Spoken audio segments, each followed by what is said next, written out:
Assalamualaikum, saya Syabana Hassan. Pandemik COVID-19, bencana banjir luar biasa yang berlaku di beberapa negeri dan daerah. Ini semua menunjukkan keadaan ekonomi hidup yang semakin menekan.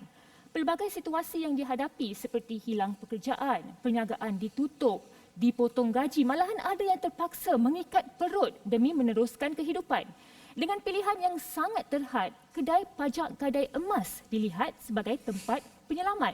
Namun, maklumkah masyarakat bahawa pajak gadai emas konvensional yang mereka harapkan boleh membantu sebenarnya akan lebih menjerumuskan mereka ke dalam lembah kesusahan. Dengan bayaran bunga yang melambung tinggi, pajak gadai konvensional dilihat tidak ada beza dengan pinjaman daripada alung. Sudah terang lagi bersuluh, ia juga terkenal dengan amalan riba. Dan riba ini termasuk dalam 7 dosa besar bagi umat Islam. Jadi persoalannya di sini, wujudkah instrumen lain yang boleh digunakan selain dari pajak gadai konvensional? Di episod 3 Tijarah musim kedua, kami ada membincangkan perbezaan Arahnu dan pajak gadai konvensional dari perspektif syariah. Hari ini kita akan merungkai topik yang sama tetapi dari perspektif yang agak berbeza bersama Ketua Pegawai Eksekutif Co-op Bank Pertama iaitu Tuan Haji Muhammad Nur Abdul Razak yang juga dilihat di antara pioneer yang tidak kenal erti lelah dalam mempromosikan Arahnu supaya ia boleh terus dijadikan sebagai alat untuk membantu masyarakat dengan cara yang diberkati Allah. Assalamualaikum Tuan. Waalaikumsalam Syabana. Terima kasih kerana sudi bersama kami di Tijarah hari ini. Terima kasih. Baik Tuan, kalau kita lihat pandemik COVID-19 yang datang dengan begitu tragik. Lalu bencana alam yang melanda negara kita. Ini semua meninggalkan banyak impak-impak negatif kepada masyarakat. Bantuan yang diharapkan oleh masyarakat juga samar-samar kerana mungkin hampir semua pihak pun terbabit dengan isu yang sama. Jadi tetapi Co-op Bank dilihat sebagai antara segelintir yang sanggup menukarkan business structure syarikat untuk memberikan lebih banyak fokus kepada produk ataupun perkhidmatan yang boleh membantu masyarakat. Jadi di sini mungkin Tuan boleh terangkan apakah pilihan utama produk ataupun perkhidmatan daripada Co-op Bank iaitu CBP dan mengapa inisiatif ini yang diketengahkan oleh Tuan? Okey, terima kasih banyak-banyak Syabana. Sama-sama. Di dalam program Tijarah. Jawapan saya, sebelum saya pergi ke jawapan, saya tertarik dengan ayat tadi, ayat berkenaan dengan satu perkataan alung. Jadi kita tahu bila sebut alung, selalu isu-isu berkenaan alung ini adalah berkenaan pinjaman. Pinjaman yang kadar tinggi, yang di luar daripada kemampuan kita untuk membayar balik. Jadi alung. Di CBP, saya membahasakan diri kita Abang Long. Kenapa Abang Long? Sebab CBP merupakan koperasi pertama di Malaysia yang dinaik taraf sebagai Co-op Bank. Jadi dalam keluarga, kalau anak pertama kita panggil Abang Long. Di dalam kes CBP, CBP yang pertama di dalam sebahagian koperasi, 14,000 koperasi yang dinaik taraf. Abang Long. Jadi Abang Long mempunyai beberapa produk. Produk yang ditawarkan oleh Co-op Bank pertama, saya komersialkan sebagai CBP. Produk yang utama yang menjadi core produk kepada CBP sekarang adalah produk pembiayaan peribadi. Pembiayaan peribadi atau personal financing. Diikuti oleh pembiayaan kepada sektor koperasi dan korporat, pembiayaan bercagaran atau pembiayaan perumahan, dan seterusnya pembiayaan-pembiayaan yang masih di peringkat awalan sebab CBP baru saja dinaik taraf sebagai Co-op Bank pada tahun 2014. Jadi hari ini Syabana ada cakap tadi berkenaan dengan emas atau di dalam Islamik, perniagaan Islamik dipanggil Arahnu. Saya lebih suka menggunakan perkataan pajak gadai Islamik. Sebab kita akan bandingkan sebentar lagi di antara pajak bergadai konvensional dan pajak gadai Islamik. Kedudukan Arahnu atau pajak gadai Islam saya nampak dari hari ke hari semakin meningkat. Tidak terkecuali di CBP. CBP merekodkan perniagaan Arahnu sangat tinggi. Kita akan sentuh selepas ini. Okay. Baiklah, Tuan, saya tertarik dengan sebutan Abang Long tadi Jadi dimaksudkan di sini Abang Long ni ia lebih bersifat menawarkan kadar keuntungan yang rendah cepat dan juga terjamin dibandingkan dengan alung ni di mana mereka memang diketahui tidak telus, menyusahkan dan juga mempunyai charge tersembunyi. Jadi secara ringkas di sini Tuan, apakah perkhidmatan Arahnu di CBP ini adalah untuk semua lapisan masyarakat ataupun hanya untuk segelintir golongan sahaja? Bagaimana? Okey, soalan yang terbaik yang saya rasa perlu diadreskan kepada penonton-penonton di luar sana, bukan saja kepada yang beragama Islam. Bagi saya, setiap perniagaan produk Islamik ditujukan kepada semua golongan. Tidak kira agama, tidak kira warna kulit, dan tidak kira darjat. Dalam kes ini, saya lebih suka kalau kita cakap pajak gadai Islam. Pajak gadai Islam mematuhi syariah.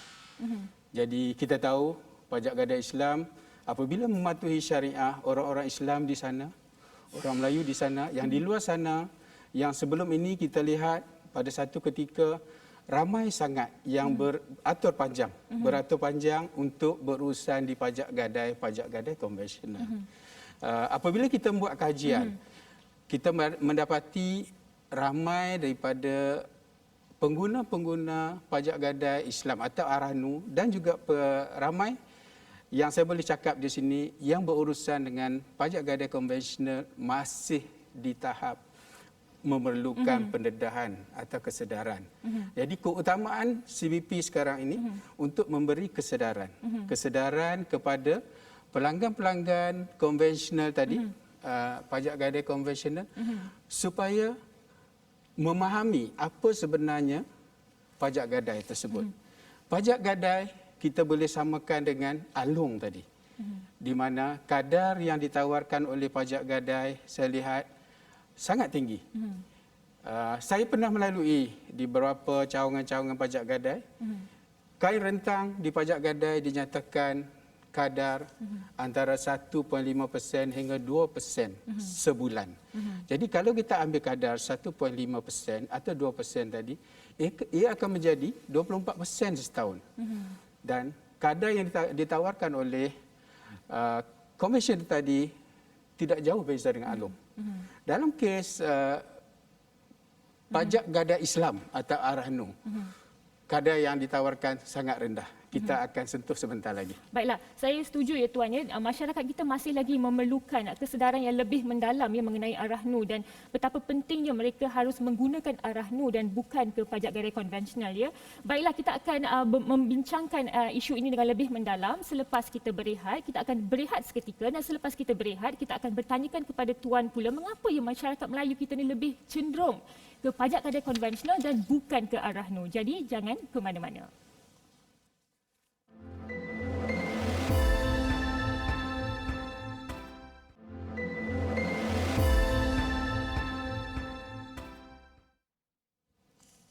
Kembali lagi bersama kami dalam Tijara.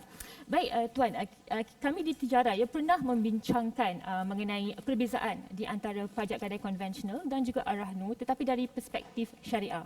Okay. Mungkin kali ini Tuan boleh jelaskan adakah Arahnu dan juga pajak gadai konvensional ini sebenarnya mampu untuk membantu masyarakat atau sebenarnya berlaku penindasan terhadap produk atau perkhidmatan yang ditawarkan. Bagaimana? Okey, sebelum saya menjawab kepada soalan yang mampu membantu pengguna-pengguna tadi, saya patah balik sedikit daripada ucapan awal oleh Syabana tadi menyatakan bahawa CBP ini pioneer, mengambil tanggungjawab. Bagi saya mengaku di sini CBP pioneer atau pelopor. Mengambil tanggungjawab sebab bagi saya tanggungjawab sebagai seorang Muslim bukan saja berurus niaga, kita perlu memberi kesedaran daripada soalan awal tadi. Kesedaran dalam ni kita memberitahu kepada orang ramai supaya berurusanlah di dalam Arahnu atau pajak gadai Islam. Sebab kalau kita ke pajak gadai konvensional, kita lihat ramai yang tidak dibuat secara telus. Contohnya, sekiranya dalam keadaan pandemik COVID-19 atau banjir yang besar tadi, kita boleh pastikan di sini ramai yang tidak mampu untuk nak menebus emas. Mereka mengambil emas atau mengambil pinjaman pembiayaan tadi dengan menjagakan emas di pajak gadai. Selepas 6 bulan, tempoh yang diberikan adalah 6 bulan. Apabila tempoh 6 bulan akan cukup tempoh, kemungkinan mereka tak mampu untuk nak menebus. Jadi dalam kes ini kita dapati ramai yang pengguna-pengguna di luar sana tidak tahu kelebihan menggunakan Aranu. Di sinilah yang saya cakap tadi, Aranu mampu membantu pengguna-pengguna tadi yang sekiranya datang kepada CBP atau mana-mana yang berniaga dengan pajak gadai Islam, kita memberi peluang. Sekiranya mereka tidak mampu untuk menebus, kita memberi peluang lagi, 6 bulan lagi. Emas tidak lesap. Di dalam kes konvensional, pajak gadai konvensional, emas tersebut kemungkinan akan lesap. Jadi 6 bulan pertama mereka tidak mampu untuk membayar, kita bagi peluang untuk dilanjutkan lagi 6 bulan. Sekiranya mereka tidak mampu membayar sepenuhnya, di hujung 12 bulan, kita tahu tadi pajak gadai konvensional 6 bulan dah lesap. Tetapi dalam Aranu kita bagi peluang lagi sehingga 12 bulan. So sekiranya 12 bulan mereka tidak mampu menebus sepenuhnya, kita akan membuat proses secara telus untuk melelong emas-emas tersebut. Lelongan tersebut mengikut SOP yang telah ditetapkan oleh pengawas selia. Sekiranya jumlah lelongan tadi melebihi daripada jumlah simpanan, jumlah pembiayaan. Sekiranya jumlah lelongan yang diperoleh melebihi daripada jumlah pembiayaan atau baki pembiayaan, kita akan pulang balik kepada peminjam atau pegadai-pegadai tadi. Dalam kes konvensional hilang, emas hilang, lebihan tersebut akan hilang. Ini yang saya cakap, Aranu mampu untuk membantu penggadai-penggadai atau mana-mana customer yang terkesan dengan COVID-19 atau mangsa banjir tadi. Saya setuju ya Tuan ya. Dan pada masa yang sama, walaupun kita tekankan tadi ya bahawa lebih banyak awareness harus diberikan mengenai perkhidmatan Arahnu ini, tetapi hakikatnya sudah ada program kesedaran di luar sana ya.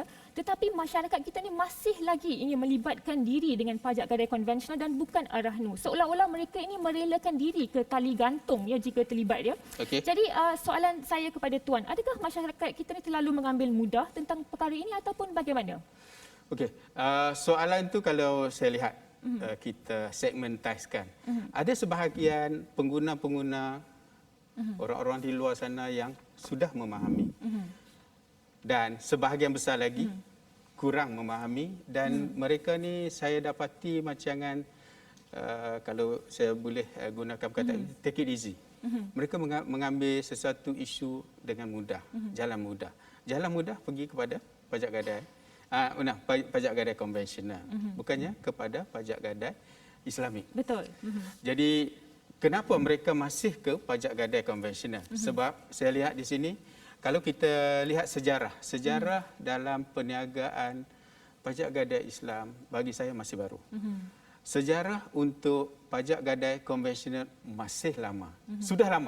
Sudah turun-temurun dan kalau kita pergi ke kampung-kampung, pajak gadai ini konvensional akan bermula pada satu keturunan, diturunkan kepada satu keturunan, diturunkan lagi. Mungkin dah 2-3 generasi.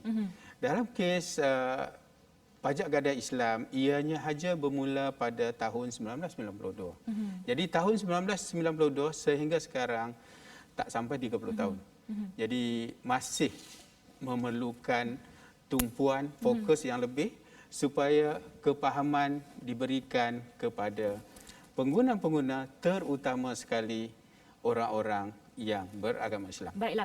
Jadi ada dua faktor utama di sinilah ya, Tuan. Satu turun-temurun dan satu lagi mereka sudah terbiasa lah. Mereka sudah terbiasa dan ini membuatkan masyarakat kita agak selesa ya untuk berurusan dengan pajak gadai konvensional dan bukan Arahnu. Jadi salah satu cara yang kita boleh mengatasi isu ini, Tuan, adalah pendidikan dan kesedaran yang berterusan terhadap masyarakat, dan tijarah ni adalah satu platform yang kita boleh gunakan untuk terus mendidik masyarakat ya. Baiklah, kita akan berehat seketika. Lebih banyak soalan selepas ini. Jadi jangan ke mana-mana, bersama kami lagi selepas ini. Jangan ke mana-mana.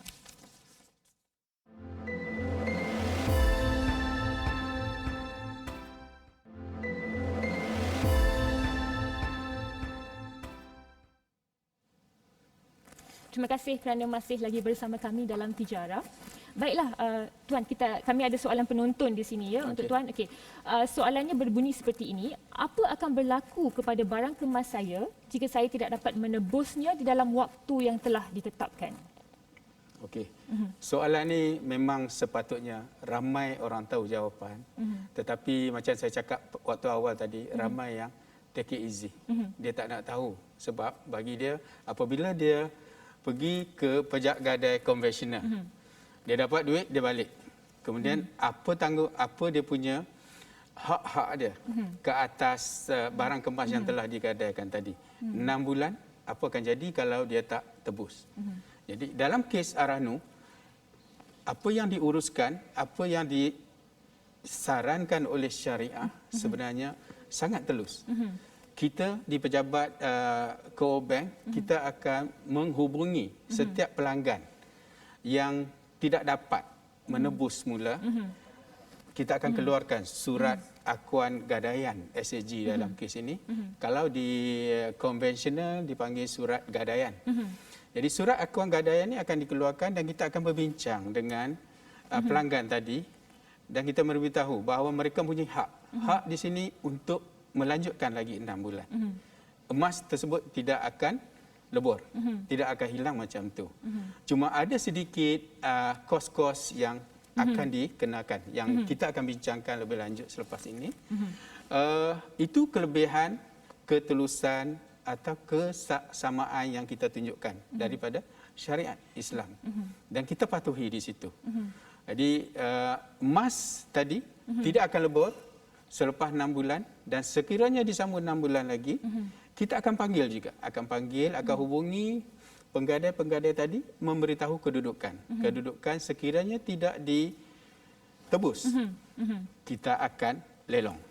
Jadi lelongan akan dibuat mengikut SOP yang telah ditetapkan oleh pengawas selia. Di sini kita adalah tertakluk kepada Akta Koperasi di bawah garis panduan 25. Garis panduan 25 ini adalah yang berkaitan dengan pajak gadai Islam dan juga Arahnu. Itu jawapan saya. Jadi bagaimana pula dalam situasi di mana barang kemas itu dilelong? Bagaimana pula dengan harga lebihan daripada lelongan itu? Okey. Saya dah sebentar tadi saya dah mula sebut sedikit tadi. Sekarang ni lebihan. Sekiranya di dalam 6 bulan pertama tidak bayar, 6 bulan kedua menjadi 12 bulan, penggadai tadi mungkin mampu membayar sedikit. Sedikit-sedikit tetapi tidak dapat menyelesaikan keseluruhan. Jumlah tersebut sekiranya gadaian atau lelong tadi, barang gadaian dibuat lelongan. Lelongan tersebut kita tahu harga emas pada waktu sekarang lebih tinggi daripada tahun-tahun sebelum itu. Betul. Jadi emas tersebut akan mendapat lebihan. Lebihan tersebut dibandingkan dengan jumlah yang berhutang dengan CBP tadi akan dipulangkan. Baiklah, itu yang perbezaan ketara di antara Arahnu dan juga pajak gadai konvensional ya Tuan ya. Lebihan itu bagi Arahnu ia akan dipulangkan kepada pelanggan, manakala pajak gadai konvensional ia tidak akan dipulangkan kepada pelanggan ya. Yes, lagi satu saya nak tambah. Sekiranya dia tak bayar langsung. Tetapi pada tarikh dilelong, harga emas tu lebih tinggi daripada hari pertama dia datang. Kita pulang balik kepada penggadai tadi. Inilah ketelusan yang ada di Arahnu yang saya maksudkan. Baik, terima kasih Tuan. Kita sudah hampir ke penghujung rancangan ya Tuan ya. Okey, baik Tuan. Secara ringkas ya, melihat kepada perkembangan ekonomi yang telah berlaku ya. Jadi apa harapan Tuan terhadap perkhidmatan Arahnu di Malaysia? Okey, soalan tu amat besar bagi saya sebab bagi saya CBP ini adalah player yang sangat kecil berbanding dengan bank-bank yang lain yang besar. Harapan saya apabila berurusan dengan Arahnu, saya nampak Arahnu mempunyai peluang atau boleh diketengahkan.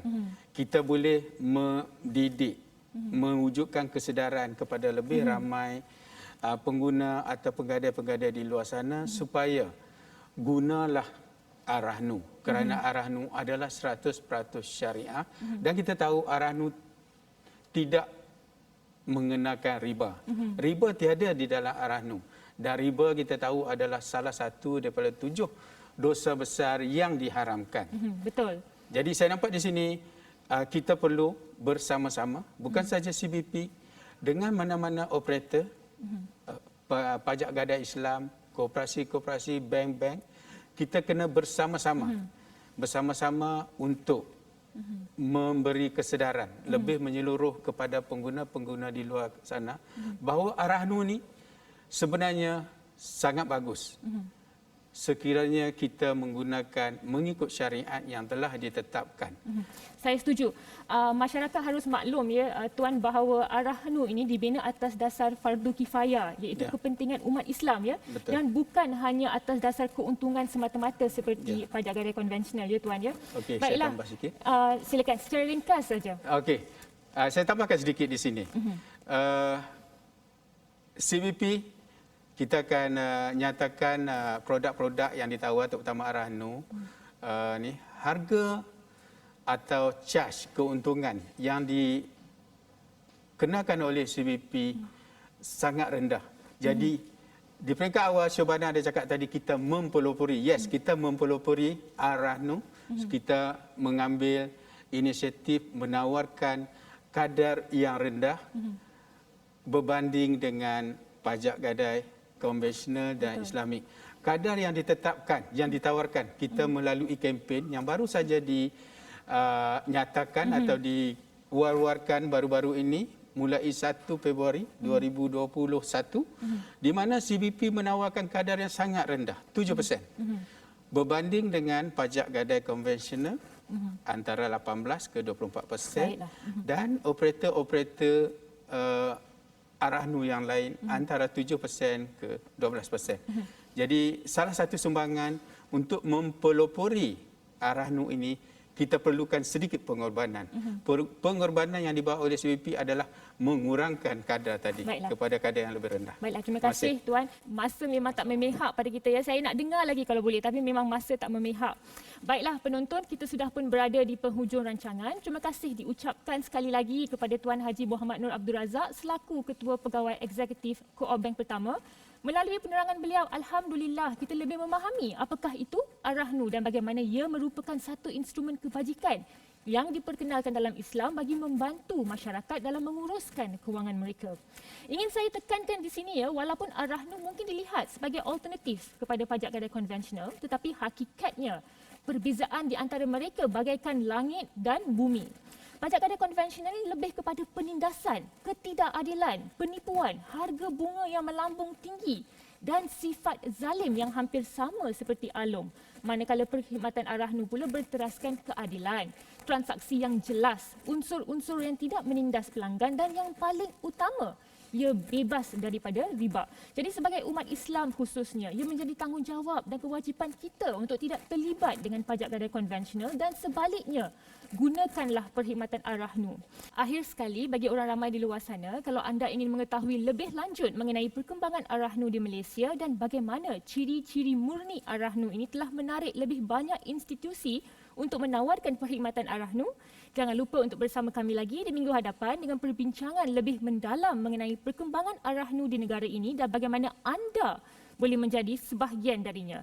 Sampai di sini sahaja. Terima kasih menonton. Assalamualaikum dan selamat malam.